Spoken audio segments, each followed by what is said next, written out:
Kumusta mga lods? Tara, special kare-kare na naman yung lulutuin natin. Yan, napakasarap ng liempo na ginawa ko para dyan. Siyempre, hugasan muna natin yung ating liempo. Make sure na mahugasang mabuti para malinis ang ating pagkain. Good. Drain nyo lang yan. Pagkatapos, atin na po siyang ipapakuluan with these ingredients. Konting bay leaves, Italian herbs, salt. Himalayan salt pala yung ginamit ko dyan mga lods. Pero konti, so maglalagay ako ng patis. At MSG, syempre. At maraming pepper. Dinagdagan lang yung konting asin kasi konti lang yun. At lagyan na natin ng tubig at nakalimutan kong ilagay yung garlic. Papakaluan lang natin hanggang lumambot. Ito naman yung ibang ingredients natin. Syempre talong, pechay, sitaw, garlic, onion, at saka ang ating Mamacita's kari-kari mix. Tara, prepare na natin. Hiwain at magicin lang natin ang ating garlic ng ganito. Boom! Isunod na din natin hiwain yung ating sibuyas. Set aside lang natin yan. So, ganitong paghiwa lang sa ating onion. Simple lang. Balatan at saka hiwain ng ganito rin. Dahan-dahan nang hindi masugatan. Kito na naman, may sugat yung aking kamay. So, normal lang talaga yan sa ating mga nagluluto. So, ingat-ingat mga lods, okay? At hiwain na natin ng ganito yung ating sitaw. So, parang ganyan. Yung ganyan kakataas kasi gawin nating knot yan. Itatay natin as a knot. Parang ganito lang. Tingnan nyo.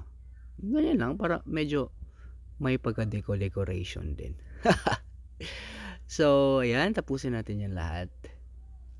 So, after that, okay, ayan. Set aside na din. So, linisan nyo yung pechay nyo para malinis yung ating So, yung talong, ganitohin natin para ipa-fry natin yan. Mas masarap kasi i-fried yung talong pag kare-kare. At luto na yata yung lempo natin mga lods.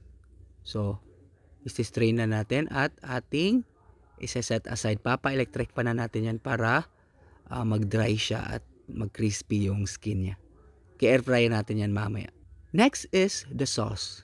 So, syempre, olive oil, butter, garlic, gisa lang natin. At isunod natin yung sibuyas. Yan. Ayan. So, i-mix-mix lang natin hanggang mag-translucent yung kulay. At ilagay na din natin yung ating Mamacita's kari-kari mix. 45 pesos only here. Ewan ko magkano sa inyo. Iubos natin yan. Yan, i-mix-mix nyo lang. Parang mix yung lahat ng ingredients dyan. Ayan. So, mix. Then, lagyan po natin ng peanut butter para maging super nutty yung ating kare-kare. Yan, mix na lang din para mag-incorporate lahat. So, hintayin natin well mix. Then, syempre, ilalagay natin yung tirang sabaw na pinakuluan sa ating liempo. Ayan. Tapos, mix nyo lang din ng parang ganyan, mga lods. At, syempre, lagyan natin ng tubig para dumami. At, papakuluan lang natin yan dyan. Pag nakumulo na yan, tapos na yan, mga lods. Ayan, kumulo na. So, okay na yun, mga lods. So, after that, isi-set aside lang natin to. Dahil priprituhin na natin yung ating talong. Eto.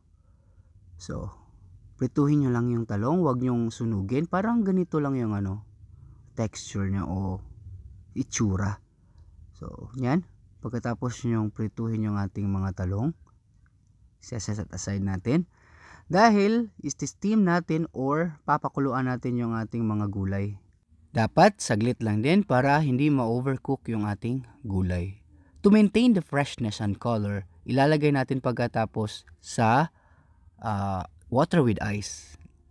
Parang ganyan lang para mag-stop yung cooking process niya at ma-maintain natin yung kulay. So mag-air fry na tayo sa ating liempo at ipapasok na natin sa ating air fryer. Set lang natin for about 40 minutes in 395 Fahrenheit. And there you go. Ayan, luto na yan mga lods. So, set aside na lang din natin. Pero hiwain natin yan. Okay, para yan yung ilalagay natin sa ating kare-kare. Ayan, hinawain na natin into like this. Kita nyo naman. Kita nyo yan yung tenderness niya at napaka-juicy niyan. Mga lods.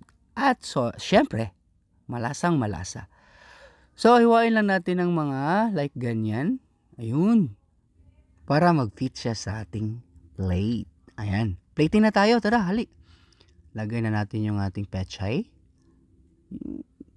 Decoration din tayo ng ganyan. Yung stem niya. At ilagay na natin yung ating kare-kare na sabaw. Ayan. Ubus nyo lang yan. Lagay na natin yung sitaw. Siyempre yung ating liempo. Crispy liempo. Ang sarap ng tingnan mga lods. Thank you sa panonood. Okay? So, to talong. Ayan, please share this video kung nagustuhan nyo. Share nyo para makakita yung mga friends nyo. Ayan na, luto na.